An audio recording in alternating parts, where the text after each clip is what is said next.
एक पौराणिक कथा के अनुसार एक विशाल पाकड़ के पेड़ पर एक चील रहती थी। उसी पेड़ के नीचे एक सिरैया रहा करती थी। दोनों पक्की सहेली थी। दोनों ने कुछ महिलाओं को देखकर जित्य व्रत करने का संकल्प ले लिया और भगवान श्री जीवितवाहन की पूजा और व्रत करने का प्रण ले लिया। लेकिन जिस दिन दोनों को व्रत रखना था उसी दिन शहर के एक बड़े व्यापारी की मृत्यु हो गई और उसके दाह संस्कार में सिरैया को भूख लगने लगी। मुर्दा देखकर वह खुद को रोक न सकी और उसका व्रत टूट गया। पर चील ने संयम रखा और नियम व श्रद्धा से अगले दिन व्रत का पारण किया। अगले जन्म में दोनों सहेलियों ने ब्राह्मण परिवार में पुत्री के रूप में जन्म लिया। उनके पिता का नाम भास्कर था। चील बड़ी बहन बनी और सिरैया छोटी बहन। चील का नाम शीलवती रखा गया। शीलवती की शादी बुद्रसेन के साथ हुई, जबकि सिरैया का नाम कपूरावती रखा गया और उसकी शादी उस नगर के राजा मलाय केतु से हुई। भगवान जीवितवाहन के आशीर्वाद से शीलवती के 7 बेटे हुए, पर कपूरावती के सभी बच्चे जन्म लेते ही मर जाते। कुछ समय बाद शीलवती के 7 पुत्र बड़े हो गए और वे सभी राजा के दरबार में काम करने लगे। कपूरावती के मन में उन्हें देखकर ईर्ष्या की भावना आ गई।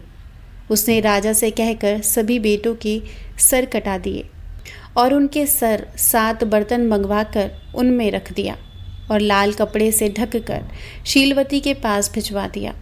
यह देखकर भगवान जीवितवाहन ने मिट्टी से 7 भाइयों के सिर बनाए और सभी के सिरों को उसके धड़ से जोड़कर उस पर अमृत छिड़क दिया।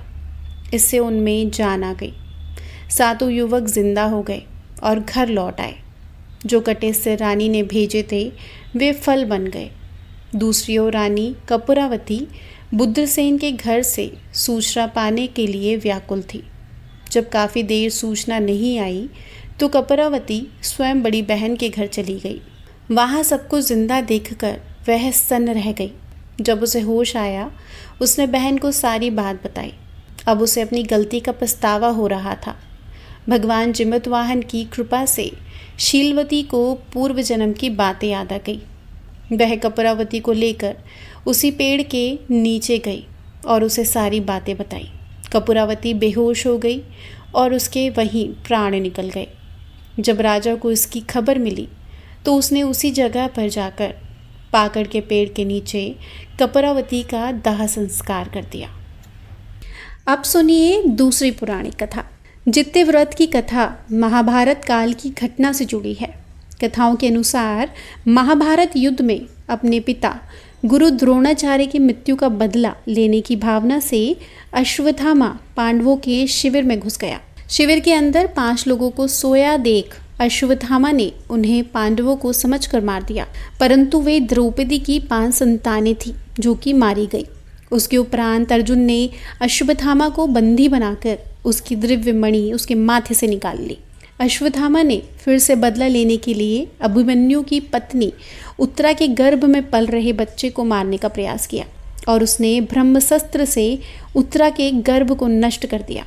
तब भगवान श्री कृष्ण ने उत्तरा की आजन्मी संतान को फिर से जीवित कर दिया। गर्भ में मरने के बाद जीवित होने के कारण उस बच्चे को जीवित पुत्रिका के नाम से जाना जाने लगा। उस समय से ही संतान की लंबी आयु के लिए जित्य व्रत रखा जाने लगा।